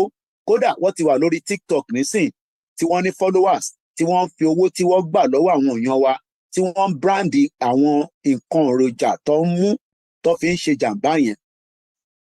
Ṣé àwọn àlìmájìrì ni Fúlàní ni? Kò ń ṣe gbogbo àlìmájìrì ni Fúlàní. Fúlàní ni àwọn tó wọlé tí Buhari ṣílẹ̀kùn fún, tí wọ́n pa 28,000 ọmọ Yorùbá in 8 years nígbà tí President Buhari wà lórí oyè. Àwọn tá à ń sọ yìí tí wọ́n di pé Shitu, a communication minister láyé ayé Buhari, ó tún wá ń sọ fún President Tinubu pé má jẹ́ ká pè wọ́n ní bandit o, ẹ jẹ́ ká sì keep wọn as negotiating for a better future. Now, ẹ jẹ́ kí n tún sáré fún wa ní reference sí former Navy comrade Ọlákúnlé Ọláwùnmí. Ó jẹ́ kó yé wa pé ní ọjọ́ Jímọ̀ ṣe ló máa ń ṣí gbogbo military barracks sílẹ̀ tí ọ̀pọ̀lọpọ̀ èèyàn máa wá ń kírun. Ó dẹ̀ jẹ́ kó yé wa pé ọ̀pọ̀lọpọ̀ àwọn tó wá ń kírun yẹn, they are part of the jihadists tó fi di pé wọ́n infiltrate military barracks. Ẹ jẹ́ kí a ṣàlàyé fún àwọn ọmọ Yorùbá o. Future tí Adébáyọ̀ Shitu ń wá pẹ̀lú àwọn bandit, that means pé ó ń jẹ́ kó yé wa pé láìpẹ́ láì jìnà bandit gan lè gba ṣọ́ọ̀pù sẹ́gbẹ̀ẹ́ ṣọ́ọ̀pù mọ́mí ẹ ní Bódìjà kó máa tajà níbẹ̀. Kódà bandit gan lè rẹ́ǹtì ilé lọ́wọ́ dádì tèmi náà kó gbé níbẹ̀ kí wọ́n á sọ pé kó má bínú pé nígbà tó ń ṣe iṣẹ́ bandit yẹn àṣìṣe ni. Ọmọ Yorùbá, a mọ̀ lóòótọ́ pé àwọn oríṣiríṣi nǹkan lọ nílẹ̀ Yorùbá tó jẹ́ bí cultism, a lè pa àwọn yẹn ní gang. Mo ti sọ ti London náà fún yín lénìí pé ìkan wà lára àwọn ọmọ kan tó mú ọ̀bẹ tó fi ń gúnyàn lórí train life ni ò léni ni o. So ìyẹn ò kì í ṣe pé ọmọ Yorùbá ń gbé ìbọn nísìn, ó fi ń dáyàn dúró lọ́nà, ó gbé wọnú igbó. Ẹ rántí pé arákùnrin ní December pẹ̀lú àwọn báńdẹ̀ bí wọ́n ń lọ Àbújá ni bí wọ́n padà láti Kogi ní ibìkan lọ́ṣà tí ń bọ̀, 96 million ni wọ́n gbà lọ́wọ́ wọn, àwọn terrorist. Ẹ jẹ́ ń dẹ́nu dúró báyìí. President Bọ́lá Tinubu, èmi ti sọ pé láti May tẹ́lẹ̀ pé ó yẹ kó ti pè wọ́n ní terrorist. but kò tí ì late púpọ̀ bóyá nígbà táwọn náà rí statistics pé over 700 Nigerians have died in the space of 10 months every month. Taba divide the 6,900 and something here, that's average of 700 Nigerians. Kò ń ṣe pé wọ́n kò sùn ọ̀jí o, wọ́n kú ní kù tí kò tí jẹ́ kí ẹlẹ́dàá wọn mú wọn lọ. Mo dẹnu dúró báyìí. Ọmọ Yorùbá, in tó wà níwájú wa, má jẹ́ kí Ṣítù sọ fún ẹ pé bandit máa wá gba kódà ọmọ ara lè gan lọ́wọ́ wa tó bí kò ṣe ń lọ báyìí tábà wá kí a fún. Mo dẹnu dúró báyìí náà. Ẹ má tí ì dẹnu dúró níbi tẹ́ ẹ dé yẹn. Lórí ọ̀rọ̀ prayer tẹ́ sọ, ṣé mọ̀ wípé the other guy tó sá lọ, ṣé mọ̀ ipò ń lọ ó fi sílẹ̀ tàbí ti ètò ìṣẹ̀lẹ̀ bóyá 4 days ago wọ́n allow ẹ̀. Ìyẹn Binance manager tó jápa. Yeah, imagine níbi tí Nàìjíríà in short ẹ mọ̀ bó ṣe rí wípé ọ̀ lè rí mú ṣebí Nàìjíríà ni. The same thing ta ẹ mọ̀ pé wọ́n sọ̀rọ̀ pé à ń lọ kírun ẹ má bínú ilé oníkankan ṣe pẹ̀lẹ́ sìn òun náà fẹ́ lọ kírun ló fi dipò kúrò nínú ilé. Ṣé nísìn nígbà tí àwọn tí wọ́n kà má dárúkọ àwọn ìgbà tí wọ́n kọ àwọn èèyàn wa lọ́dọ̀ bàbá wa Ìgbòho ṣé wọ́n fún wọn láyè pé kó lọ kírun àbí wọ́n fún wọn láyè pé kó lọ sí church? Ẹ jẹ́ kọ́ ọmọ Yorùbá máa ronú sí ọ̀rọ̀ yẹn pé àwọn tí wọ́n ń pè ní kàbá àwọn ló ṣiṣẹ́ bí yẹn ṣe kúrò nínú ibi tó wà. Kódà ṣe mọ̀ pé jọ Friday ló ti lọ àgbọ̀n tìlànà pé ó ti kúrò nínú Nàìjíríà. That's like 72 hours after tó ti kúrò nínú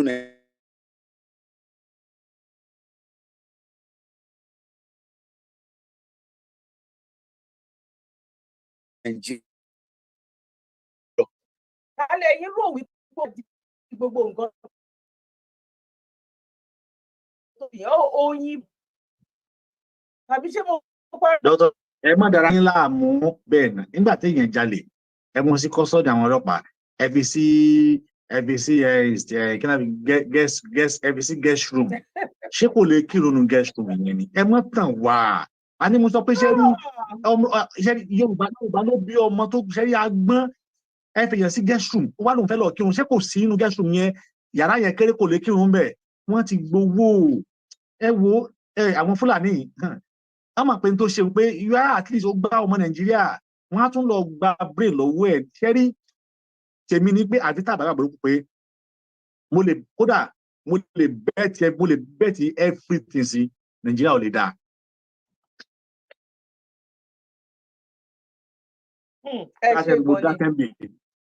Ẹ ṣe gan ni mo kí gbogbo wa wípé a kú bójú ọjọ́ ṣe rí ẹ̀yin ẹlẹgbẹ́ wa tí ẹ wà nínú ilé tẹ́ bá fẹ́ bá wa sọ méjì mẹ́ta sínú nǹkan tí a gbé kalẹ̀ yìí ẹ jẹ́ kí a rọ́wọ́ yín lókè láì máa jẹ́ bẹ́ẹ̀. Mo kí gbogbo ẹ̀yin tí ẹ darapọ̀ mọ́ wa lórí ètò ní ọjọ́ títí òní lágbára lọ́wọ́ Ọlọ́run àdúrà tiwa ní pé Nàìjíríà tó bá wọlẹ̀ ìmọ́lẹ̀ àti ògo àwa ọmọ adúláwọ̀ tá jẹ́ ọmọ Yorùbá ọmọ kóòtù òjíire ọmọ aládé ìmọ́lẹ̀ wa ó máa tàn fún gbogbo ayé rí ní agbára ní ọwọ́ Ọlọ́run. Ẹni tó bá ń gbàdúrà fún Nàìjíríà òun waste time ara ẹ̀ ni torí pé kí ni tó bá ju anything sílẹ̀ ní gbàgbà nǹkan kan náà ló máa mú balẹ̀ kò sí yàtọ̀ ń bẹ̀ ni. Gbogbo àwọn nǹkan tá a gbé wálé ní ìsìn gbogbo nǹkan tá a ti máa ń gbọ́ náà a rí wípé bàbá Bọ́lá Ahmed Tinubu òun náà struggle ni ó ń wà báyìí ó mì lẹ̀lẹ̀ ó dẹ̀ máa mì títí tó máa fi ṣe 8 years náà nìyẹn tó bá wá gbé sílẹ̀ nǹkan nítorí ọmọ Yorùbá ẹ má dẹ̀ jẹ́ ká dá ariwo ọjà ẹ má jẹ́ ká wo ariwo ọjà o torí àwọn kan tún ti bọ́ síta ń sin àní dárúkọ àfẹ́ promote anybody wọ́n ti bọ́ síta ń sìn wọ́n ní kinní kan máa dé wọ́n ṣe sọ wípé ó ń dé ọmọ Yorùbá ẹ jẹ́ ká ṣọ́ra torí pé wọ́n rí wípé kò sẹ́ni tó rántí wọn mọ́ wọ́n ti wọlé bí ìlú ṣàbí tàbí báwọn náà ṣe máa ń pè é kò sẹ́ni tó gbọ́ wọn mọ́ wọ́n tún ti lọ há owó sọ́wọ́ àwọn èèyàn wa wọ́n ti ṣe àwọn small videos kan káàkiri wípé èèyàn kan ń bọ̀ ó máa tó dé o wá welcome ìwọ tó bá tún mú lọ́tẹ̀ yìí gbére náà níjọba Nàìjíríà ló máa fi ẹ́ sí nítorí pé kò ní nǹkan kan tó fẹ́ fà ọmọ Yorùbá. Ẹni tí ẹ̀ ń bá ṣòwò tẹ́ ẹ̀ rojú ẹ̀ mọ bí ó ń gbé mọ nǹkan kan, ọkàn ń gbé yín sì skọ́mì èní àti ọ̀la. Bọ́ àwa adúró lórí wípé bí àwọn bàbá wa mọ́ ẹ ní ká tọ́, mo dẹ̀ mọ́ pé Ọlọ́run máa fún wa ṣe lágbára ní ọwọ́ Ọlọ́run. Ojú òní tì wá. Mr. Ọmọborí owó, ẹ jẹ́ kí n dá ètò padà sí kẹ́ lè mú ètò wá sí òpin. Mi ò mọ̀ tẹ́ bá rí anybody tá bá fẹ́ sọ̀rọ̀ so that a lè ṣe ní pápápá. Torí possible kò jẹ́ wípé ojoojúmọ́ la máa jáde nísìnyí, ó bá jẹ́ 30 minutes, ó bá jẹ́ 1 hour, ó bá jẹ́ 20 minutes lọ. Báyìí bá ṣe gbà wá sí lórí wípé iná Yorùbá, iná wa ò gbọdọ̀ lọ sẹ́yìn láéláé. Kẹ́ lè mọ̀ wípé orí ọ̀rọ̀ wa òun náà la ṣì dúró lórí pé Yorùbá nation no going back.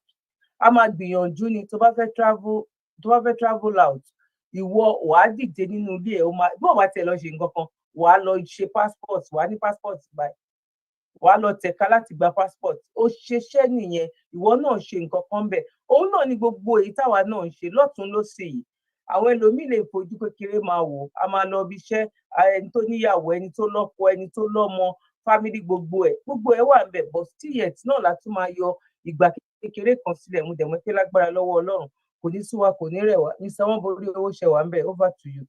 Ẹ jẹ́ ká round up ètò so that. Ẹ̀yin yẹn wá adúpẹ́ lọ́wọ́ gbogbo wa. Yorùbá wọn ní òwú ni kí a jẹ pẹlẹ́nu òfònà fún ọ̀nà ni ò jẹ́.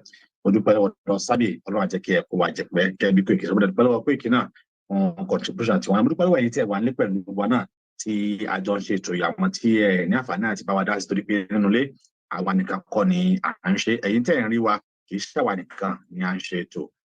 Ìyágbéyájú àmójọ́rọ̀ wa wà ní pẹ̀lú wa. Àṣà tí ì ṣe àwọn náà wà nílé pẹ̀lú wa. Bẹ́ẹ̀ ni bàbá wa Bàkáì wọ́n wà nílé pẹ̀lú wa. Gbogbo tíìmù wa náà ni àwa nílé, ṣùgbọ́n Ọlọ́run kára pé àwa tí ẹ gbóhùn wa tó náà ni a sọ̀rọ̀. Ọlọ́run Olódùmarè yóò jẹ́ kí àríra wa pẹ́ láṣẹ Ọlọ́run. Ibi yìí òun náà ni a ti bẹ̀rẹ̀ dúró. Ẹ má gbàgbé láti bá wa subscribe. Ẹ dẹ̀ má gbàgbé láti follow wa náà, láti máa rí àwọn ètò tá à ń mú wá fún yín, láti máa rí mú wá fún yín. Ẹ sì rí pé àwọn ètò bẹ́ẹ̀ sì ni Yorùbá World Media ò kì í ṣe program lójúmọ́. Kò sí ọjọ́ kan kí Koiki Media kí ó má jáde. Ibẹ̀ náà lẹ́sìn ti máa gbọ́ òkodoro àti òótọ́ ọ̀rọ̀. Kì í ṣe lè sọ pé éèpà wọ́n ti gbórí èèyàn lọ o. Àwọn fact tó lè mú kẹ́yìn náà rò wípé ẹ wà lọ́ọ́ mọ́ gbárí sáàchẹ̀ fún ara yín, torí yóò pín wẹ́wẹ́ fún yín. Ibi tó yẹ kẹ́ ẹ lọ dúró sí kẹ́ ẹ ti máa gbọ́ ohun tó ń ṣẹlẹ̀ nípa bí wọ́n ṣe bí gbogbo wa nìyẹn. Ebi ìdíkan ọ̀rọ̀ aṣọ bá ṣe bí wa ni ẹ lọ pé Koiki yóò tún ṣàlàyé ẹ̀ dáadáa, yóò sọ déètì tí wọ́n sọ wá lórúkọ, déètì tí lọ́ra sọ tó sọ wá lórúkọ, ibi tó ti sọ wá, ó tún padà wá má rí lọ lúgà. Àwọn fact ẹni láti mọ̀ òun náà nìyẹn, láti lè mọ̀ pé ẹ wàá lọ bá àwọn òbí yín lé pé mọ́mì ẹ gbọ́ sọ máa lè ní wá lóòótọ́, ẹ wàá sọ fún wọn. Àwọn ìyá yín gan ò ní mọ̀, torí pé àwọn gan àbí tó ti ń sáré owó, tó ti ń sáré kó lè dá, tó ti ń sáré oúnjẹ káàkiri. Ṣùgbọ́n ọ̀dọ́ agbọ́dọ̀ mọ ibi tí wọ́n ti bí wa, agbọ́dọ̀ mọ ibi tá a ti wá, agbọ́dọ̀ mọ ẹ̀yẹ tó sú wa, agbọ́dọ̀ mọ ìṣẹ̀dálẹ̀ wa. Ó ṣeé ṣe kí ẹ̀yin tí ẹ ò tí jáde kúrò nílé kẹ́ mọ̀ mọ wàhálà àti àdójúkọ tí àwa tá ti kúrò nílé tí a dojúkọ látara wípé a jẹ́ Nàìjíríà. Ọlọ́run yóò ràn wá lọ́wọ́, àdúrà wa yóò sì gbà títí nígbà míì tí a tún máa pàdé. Wọn à nítorí tí wọ́n wá pè yín, wọn à nítorí tí wọ́n wá pè àwa, ojú tẹ fi wò wá, ojú àwọn ò ní fọ́. Etí ẹ ń gbọ́ wa, etí yín ò ní. Ọwọ́ tẹ wá fi ń bá wa tẹ́lẹ̀, tẹ bá wa tẹ love, ẹ ní fọwọ́ ọ̀hún, ẹ ní fi gbọ́ ọmọ sí o, láṣẹ Olódùmarè, lágbára Ọlọ́run. Orí kúté lórí wa lónìí, àwọn orí kẹ̀tẹ̀ lórí wa lónìí, àní ṣàìsàn, bẹ́ẹ̀ ni àrùn sì ní gbé wa dé. Títí nígbà míì tá a máa pàdé, orúkọ tẹ́mi padà Ọmọborí owó, ayé kò tọ́ òun náà ni èmi. Ẹ má sí gbàgbé náà láti darapọ̀ mọ́ èmi lórí YouTube mi, ayé kò tọ́ tẹlifíṣàn tàbí Ọmọborí owó Media. Mo polówó ara mi ní omi ò sanwó fún o. Ó dàárọ̀, ká sùn rè o, ká jí láyọ̀. Ó ti yá o ká jíjọ máa gbọ́, ó ti yá o ká jíjọ máa gbọ́, Yorùbá World Media ni mò ń sọ o. Ó ti yá o ká jíjọ máa gbọ́. Yorùbá World Media, ìkànnì tó dúró tán fún jàǹgbara òmìnira ilẹ̀ Yorùbá. Yorùbá World Media, ìkànnì tó ń gbẹnu ọmọ Yorùbá sọ̀rọ̀ fún òmìnira ilẹ̀ wa. Yorùbá World Media, ìkànnì tó ń sọ̀rọ̀ sókè fún òmìnira ìran aládé gbogbo. Yorùbá World Media lórí YouTube, Twitter, Instagram, Facebook àti bẹ́ẹ̀ bẹ́ẹ̀ lọ. Yorùbá World Media. Láti darapọ̀ mọ́ wa tàbí tẹ́ ẹ bá fẹ́ bá wa dòwò pọ̀ ní Yorùbá World Media, ẹ kàn sí wa lórí www.yorubaworldmedia.com tàbí kẹ́ fi àtẹ̀jíṣẹ́ ṣọwọ́ sí wa látòrí ímeèlì wa info@yorubaworldmedia.com. Yorùbá World Media, ìkànnì tó ń sojú ọmọ Yorùbá jákèjádò àgbáyé.